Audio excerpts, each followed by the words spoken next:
انتم في بودكاست في عالم موازي وانا ريم الانصاري. يا مساء الفل، اهلا بيكم في بودكاست في عالم موازي. النهارده احنا بعد الفالنتاينز على طول، وضيفتي النهارده هي رمز من رموز الحب والعلاقات. الناس كلها بتلجأ لها عشان تسألها تعمل ايه.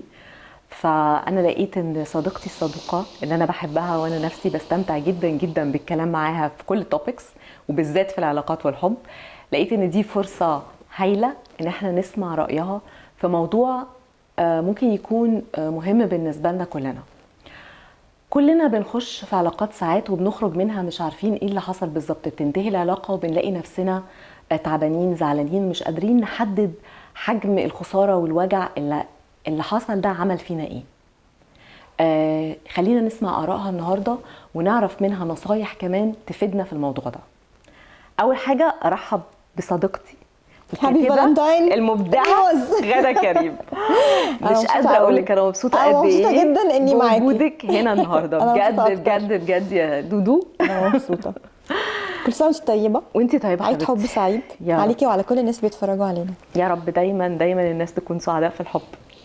يعني بصي، اتس اول اباوت المايند سيت بتاعك بيتظبط ازاي. السعادة أصلا نوع من أنواع الفكرة هي اللي بتجيب لك سعادة.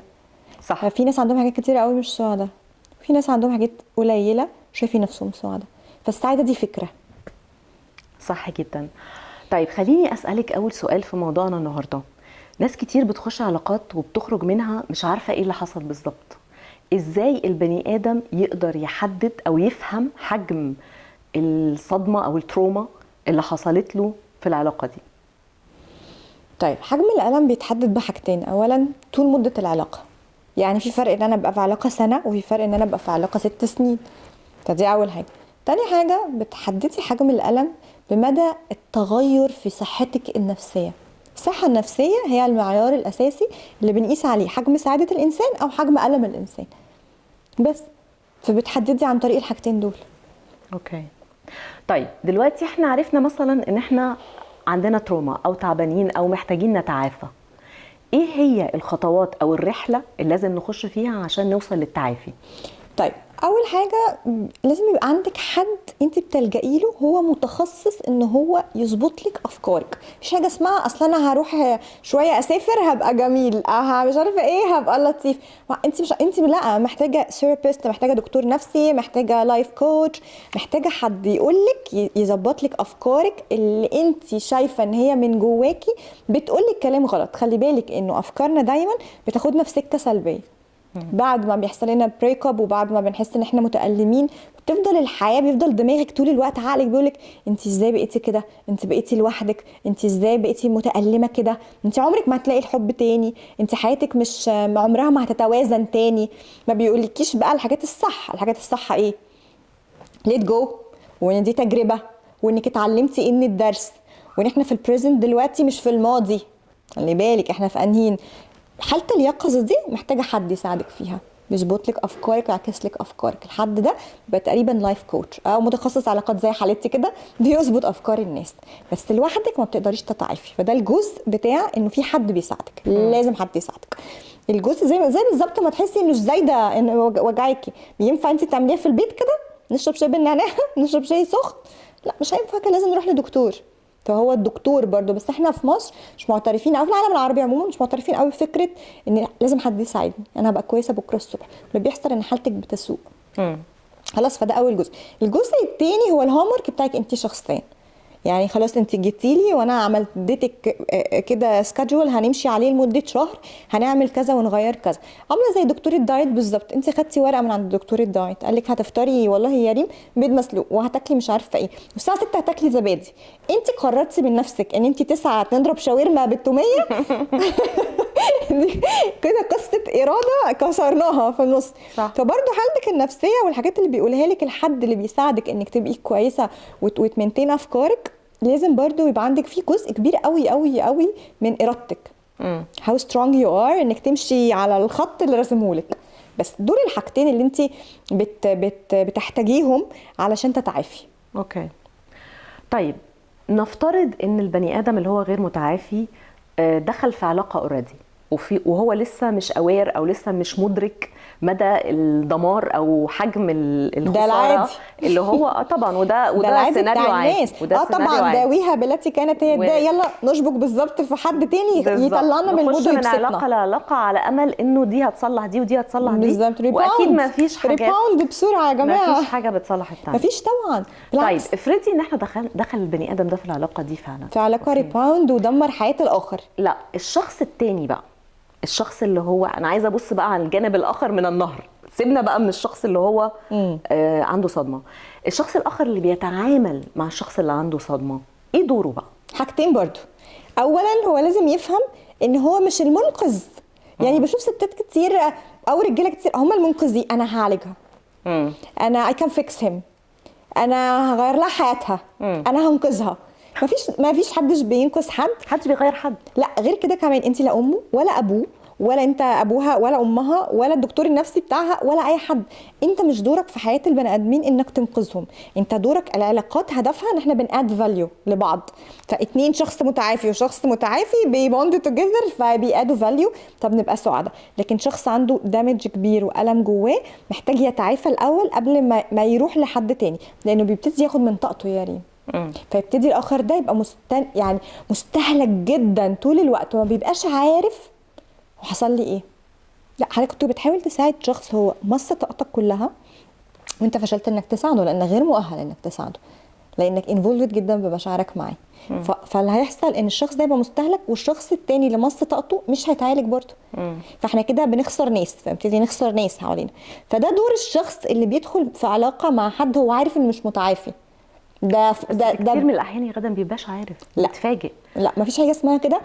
انت قبل ما تدخلي في علاقه وتوافقي، احنا مش بنوافق بكره الصبح ان احنا ندخل في علاقه، ده بياخد وقت. ففتره التعارف دي بتقول لك الشخص ده بيديكي كده ايه علامات. احنا عايزين نتسحل بقى على وشنا دي حاجه تانية، بس في علامات بتقول لك ده سايب حد من شهر، ده بيتكلم عليه، ده بيتكلم معاه، ده بيراقبه. ده في علامات واضحه جدا لفكره انه في شخص مش متعافي من علاقه، بيغير عليه، بيفتكره، بيعيط كتير حتى لو الشخص ده مش موجود. في علامات على الشخص نفسه انه مش عارف يبقى شريك حياه لطيف في العلاقه يعتمد عليه. ودي علامات بتقولك ان الشخص اللي قدامك مش متعافي، محتاج يتعافى. والتعافي مسؤوليه شخصيه انسانيه. انا اتعافى لكن مش هجيب حد من بره يسندني وانا بتعافى، ما ينفعش. يبقى الشخص ما فيش حد منقذ، ما فيش حد يخش يحاول ينقذ الاخر. ارجوكوا اوكي بليز ما تنقذوش حد ويحمي نفسه. سيبيهم انا انقذهم. يحمي نفسه ازاي؟ يعني دلوقتي بصي قبل ولا بعد؟ عشان هقول لك حاجه. خلينا نقول انه الكلام اللي احنا بنقوله ده طبعا مهم ومفيد ولكن في الحياه وفي المواقف الامور بتختلط طبعا. بالذات لو في مشاعر طبعا، اوكي، وبالذات لو في كوميتمنت، لو انا في بقى خلاص جواز او خطوبه او جواز او فبيبقى في ضغوط كمان خارجيه. الاهل داخله لا حافظي على مش عارفه ايه، او حافظ على عشان اسرتك او فازاي البني ادم يقدر يعمل نوع من انواع البالانس او الكنترول على كل الضغوط دي وينجو بنفسه؟ بصي يا ريم، في جزء دايما انا بقول ان هو استحقاق البني ادم. استحقاق البني ادم ده حاجه احنا بنشتغل عليها واحنا بنكبر. خلاص، بشتغل على فكره شغلي، بشتغل على فكره شكلي، بشتغل على فكره فلوسي، استقلال المادي، بشتغل على فكره نفسيتي. كل الحاجات دي بتخلي الانسان مستحق. فالانسان المستحق، خلي بالك الاستحقاق ده بيفرق جدا. الانسان المستحق اول ما بيلاقي علامات خطر كده بيقدر يبقى عنده اراده وعنده سبورت هو عامله لنفسه انه يقلل ما يقع عليه من ضرر، من خطر، وممكن يمشي منه. الوعي جزء من الموضوع، بس هو الموضوع مش بس وعي، هو استقلالك المادي مثلا ده ملوش علاقه بالوعي، ده ليه علاقه بالشغل، تمام، والصرف ونصرف ايه ونحط في ايه، فحاجات من هذا القبيل، فاهماني؟ فالناس اللي استحقاقهم عالي بيعرفوا يفهموا ان القصه لا مش واقفه على حد، ولو هتاذيني باي باي، مش هتاد فاليو لحياتي، مش هتخليني سعيده، لا انا همشي. لكن الناس اللي استحقاقها قليل بتبقى شايفه ماسكه في العلاقات وكأن العلاقات دي هي انا لازم ابقى حرام فلان، انا حرام دكتور فلان يا جماعه، ما اقدرش استغنى عن اللقب، فاهماني؟ لا اصل هو بيصرف على البيت، انا ما اقدرش استغنى عن فلوس، وهكذا. كل ما الناس بيبقى ما عندهمش حاجات بيبقوا ماسكين في الحاجات اللي بتتقدم لهم في العلاقه، اوكي. فمش قادرين يمشوا.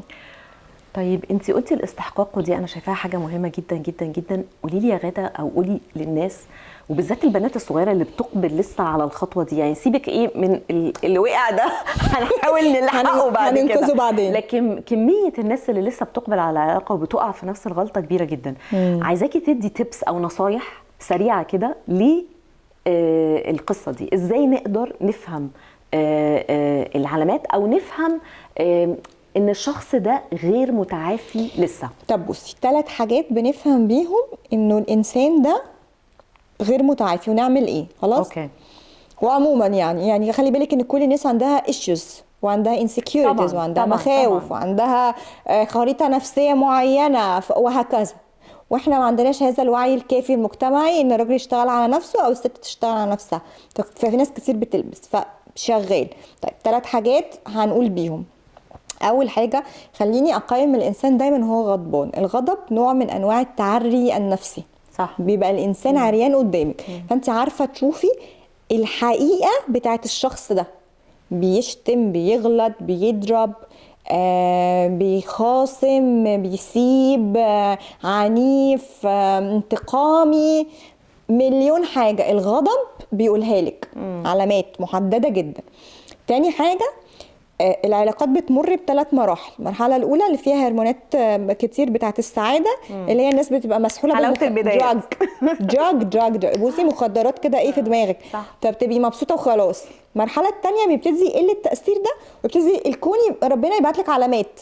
خلي بالك ده بخيل، خلي بالك ده يعرف ستات، خلي بالك دي بتكذب، خلي بالك دي بتستغلك، خلي بالكم. يعني في علامات كده بتدي بقى ايه بعد الدنيا ما تمشي شويه. المرحله الثالثه ان احنا خلاص اتدبسنا بقى، اتخطبنا واتجوزنا والمش عارفه ايه. انا بشوف ان العلامات اللي ربنا بيبعتها لنا دي لا تتجاهل ابدا العلامات التي صليت كثيرا من اجلها. احنا كلنا بنصلي من اجل العلامات، احنا كلنا بنسال ربنا يا رب اديني علامه تقول لي يا رب انا مش عارف لوحدي. فما ينفعش لما تاخد العلامه تستغبى. يعني يو هاف تو فولو بقى. كتير من الناس من الخوف او من ان هم عايزين الحاجه دي بتبقى الموضوع واضح جدا جدا. يعني تقول لك اصل خطيبي كان بينزلني من العربيه او يزقني. طب ما هو ده الراجل اللي اتحول بعد كده انه بعد سنتين بيضربك ورجعك لاهلك. طب ما العلامه كانت واضحه، بس لا انا كنتش عايزه ارجع له الشبكه والجوازه تبوظ وحجزنا الفرح وشهر 9 الفرح ما ينفعش، فاهمه؟ فاحنا بنتجاهل العلامات عمدا. يعني ببقى قاعده مع خطيبي وما دفعش حساب مش عارفه ايه، وبدا هو ده الراجل بعد كده مش هيدفع برضه، هو هي بس انا بمشي الجواز وبمشي الدنيا ومش عايزه اخسر. طيب ثالث حاجه اللي اتكلمنا عنها من شويه الاستحقاق. فاحنا لو قلناهم تاني هقول لك ان الغضب كاشف لكل العلاقات النفسيه من جوه في ايه، صح. ان العلامات ربنا بيبعتها لنا. وهقول لك ثالث حاجه ان انت اعملي دايما ستات في العالم العربي. انا بلف في العالم العربي وبروح امضي كتب وبروح اعمل ندوات، استحقاقها قليل. يعني عايزه راجل دايما وعايزه جوازه دايما، جوزوا البنات صغيرين ويخلفوا كتير ويعمل. فين شغلك؟ فين لياقتك النفسيه؟ فين استقلالك المادي؟ فين دماغك اللي بتشتغلي عليها؟ فين الجيم اللي بتروحيه ولا بتنزلي تلفي؟ فين لياقتك الجسديه؟ فين اهتمامك بولادك وانه مش رايح في سكه ان انا بس فين كل الحاجات دي؟ والرجاله كمان.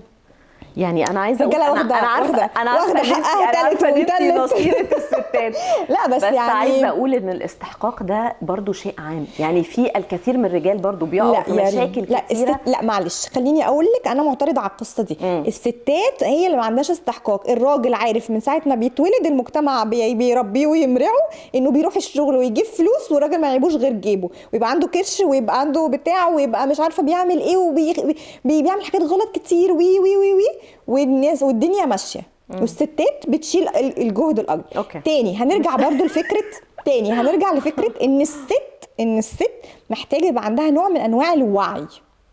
اوكي. وان الوعي ده بيتربى من وانتي صغيره، حاجه كده تراكميه. ولكن الحاجات اللي انت قلتيها في الاول بتاعه الغضب والعلامات تنطبق على الرجل.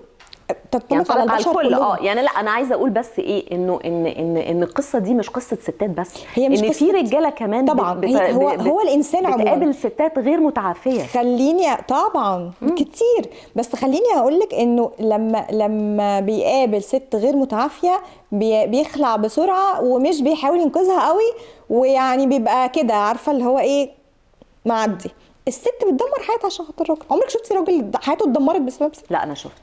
بس النسبه يعني انا مش خبيره في الحته دي، اديني نسبه. ما هي الفكره، في راجل بيجيله اكتئاب، في راجل بيجيله اكتئاب، بس اديني نسبه. دودو 9 انت لواحد. نصيرة الستات and that's why I love you. نسبة الاكتئاب 9 لواحد. قدام راجل مكتئب في 9 ستات مكتئبة. في كده روح عند اي دكتور نفسي تلاقي 9 ستات قاعدين وراجل قاعد. وممكن يطلع ابوها مثلا ما يطلعش كمان مكتئب في الاخر. فيعني رجاله بنمشيها حالها. فاحنا بنحاول ننقذ الستات بهرموناتها بدماغها يعني المجتمع برضو ربى فينا حاجات واحنا بنكبر كناش عارفينها برضو احنا صغيرين مجتمعي. بما ان الحلقه دي بتاعه عيد الحب، اوكي، واضح جدا. واضح جدا. فاحنا اتكلمنا كتير عن الحاجات اللي مش لطيفه. أوكي. دودو انا عايزاكي تقولي لي حاجه او تعرفي لي الحب او تقولي لي كلمه او نصيحه للناس للحب. اعرف لك الحب. انا عرفت الحب في كتابي الخامس. انا فضلت سنين 8 كتب ما شاء الله. يس، في كتابي الخامس 12 شهر اعترافات قبل 50 سؤال. في 50 سؤال في الحب ده كتالوج للحب اصلا. بس في كتابي الخامس كنت وصلت للتعريف الحقيقي للحب. بعد ما كل كتاب على فكره كان فيه تعريف، بس بالسنين وبالوعي وبالخبره وبالسيشنز وبالسفر وبالحياه طبعا وصلت لتعريف انا اعتمدته وبتاعي. عارفه انت اللي هو مكتوب باسمي في التاريخ بتاع غادة كريم، ان الحب هو السند في الاوقات السيئه والونس في الاوقات الطيبه. الله. يعني ايه؟ هتكتشفي ان واحنا صغيرين انه ابن الجيران كان لطيف، والواد اللي في الجامعه لطيف، والناس اللي بتروح السينما وتمسك ايد بعض لطيفه، وخطيبك في اول بوسه حلوه قوي، والكلام كل الكلام ده ونس، حاله من حالات الونس. ناكل سوشي ونروح السينما خلاص. بتفضل مكمله معانا. اول ما الانسان بينضج تتجوز، بقى عنده عيال، بقى عنده ريسبونسبيلتي اكتر، مسؤوليات، بيكتشف انه الحياه مش يعني مش لطيفه. الحياه حلوه الحمد لله وكل حاجه، بس بتكتشفي بالوقت انه الحياه برضو بتتغير، بتقسو عليكي شويه، وان انت محتاجه في الحب انه يسندك. يوم ما تروحي تدفني حد انت محتاجه حد يشيلك كده من التراب ويقول لك انا في ظهرك. مش بس قصه بقى سوشي والسينما والحياه جميله والستات فظيعه والرجاله بتصرف، كل الكلام ده بيصغر حجمه. وكل ما بنكبر في السن الانسان، دي طبيعه الحياه، الانسان بيضعف، بيبقى محتاج الحاجه اللي تقويه. مفيش حاجه في الكون بتقوي قد الحب. مفيش حاجه في الكون it really استثمار على خط العمر قد الحب. قد ان تبقى ست كده، شوفي الناس العواجيز كده حلوين ومكرمسين ولطاف وبيحبوا بعض، وفي المستشفى يمسكوا ايد بعض وبيقعدوا كده على الكنبه توجذر. شوفي جدي وجدتي وجدتك والناس الكبيره اللي بتكبر بالحب. فانا بشوف ان هو ده السند. خلي بالك ده السند اللي بيكبر، ده السند، وبيديكي ونس طبعا في الحياه. بس الناس اللي بتكمل عشان بتسند بعض. الونس مش كفايه ابدا. فهو ده اللي الانسان بيدركه على خط العمر، انه السند كمان مش انف لوحده. لان السند ممكن يكون راجل بيدفع، بيعمل بتاع مستشفيات، بتاع مش عارفه ايه، بس مش لطيف، مش طيب، مش حنين، مش بيطبطب. عشرته مش حلوه. عشرته مش حلوه. السند والونس. يس، السند ده بيبقى في الاوقات السيئه في الحياه ما تقسو عليكي، والونس ده بيبقى في الاوقات الطيبه في الحياه. فانت كده بتشاركي شخص شريك حياه. انا مع مفهوم شريك حياه جدا يا ريم، جدا. ولا حبيب ولا مش عارفه مين ولا جوز ولا راح ولا جه، ما فيش. انا مع مفهوم شريك الحياه. صح، شركه. صح. فالناس اللي بيتشارك بعض في الونس والسند في الاوقات الطيبه والاوقات السيئه، هو ده تعريفي الكامل عن الحب. فانا لو هتمنى للناس، اتمنى شريك حياه ونس وسند العمر كله يا رب. دودو بجد اتبسطت جدا جدا جدا في الحلقه دي، وعايزه اقول لك مبروك على كتابك الجديد حبيبتي، ويا رب دايما ناجحه ومتالقه ومنوره حبيبتي. بس حلو. بجد بجد عجبني جدا.